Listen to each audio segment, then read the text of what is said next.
propusimos fue precisamente indagar de qué manera las redes sociales, en especial Facebook, afectaban la configuración de las identidades en los adolescentes de un colegio de clase media en Cúcuta. Y hago la especificidad de que es de clase media porque estos chicos, por supuesto, tienen mayor capacidad para acceder a diferentes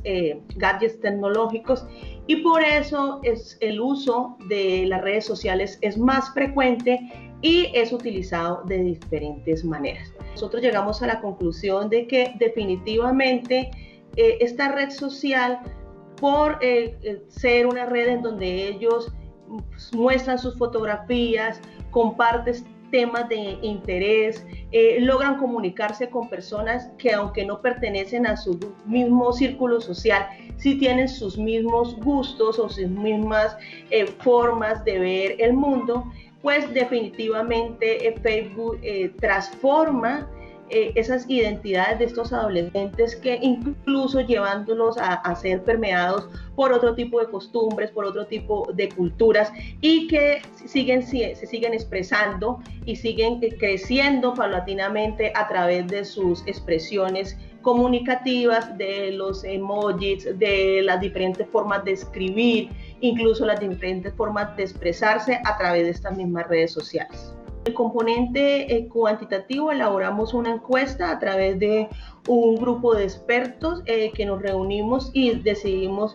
pensarnos varias preguntas alrededor de redes sociales, y por supuesto enmarcadas en tres categorías básicas que teníamos, que eran la espacialidad, la temporalidad y la tecnicidad. Antes, primero hicimos unos pilotos. Una vez comprendimos que los estudiantes entendían la encuesta y que sabían a qué nos referíamos con cada una de las preguntas, hicimos la aplicación definitiva de la encuesta.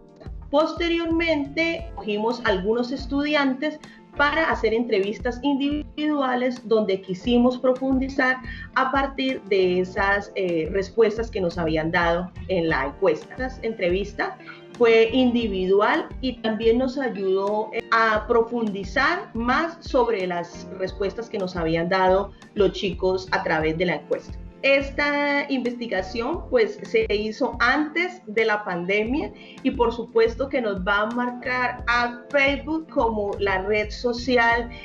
preponderante en todos los procesos de comunicación que desarrollan los adolescentes. Sin embargo, una investigación que acabamos de terminar y que está, ojalá, próxima a publicación, nos dimos cuenta que ya Facebook no se corresponde con esa primera gran red social, sino que hay una aplicación de mensajería instantánea que es WhatsApp, reemplazar muchas de las funcionalidades y muchas de las actividades que los adolescentes podían desarrollar a través de Facebook.